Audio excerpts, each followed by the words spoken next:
हर हर महादेव गूंजे चारों धाम हो, कांधे कांवर लेके चलनी बाबा के नाम हो। हर हर महादेव गूंजे चारों धाम हो, कांधे कांवर लेके चलनी बाबा के नाम हो। गंगा जल भरी के ऐनी देवघर धाम हो, बाबा बैद्यनाथ दी सुख आराम हो। भोर ही से निकसल बानी बोल बम के तान, उठवा पर शिव शंकर मन में महाकाल के ध्यान। भोर ही से निकसल बानी बोल बम के तान, उठवा पर शिव शंकर मन में महाकाल के ध्यान।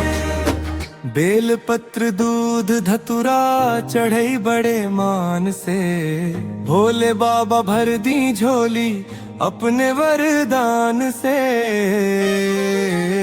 हो रही से निकसल बानी बोल बम के तान, उठवा पर शिव शंकर मन में महाकाल के ध्यान। हो रही से निकसल बानी बोल बम के तान, उठवा पर शिव शंकर मन में महाकाल के ध्यान।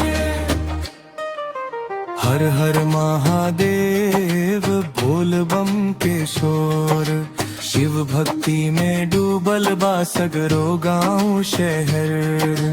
कांधे कांवर अखियन में विश्वास, भोलेनाथ पूरा करी है हर एक आस।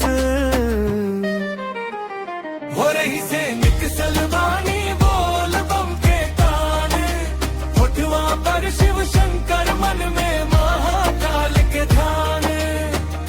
हो रही से निकसल बानी बोल बम के तान, उठवा पर शिव शंकर मन में महाकाल के ध्यान।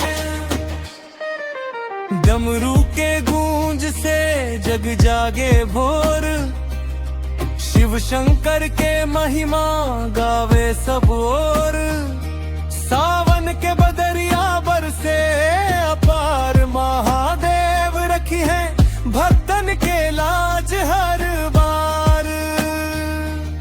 जय जय भोले जय त्रिपुरारी, दुनिया भर के तू ही रखवाली। देवघर नगरी लागे निराली, बम बम बोले कांवरिया डोली मतवाली।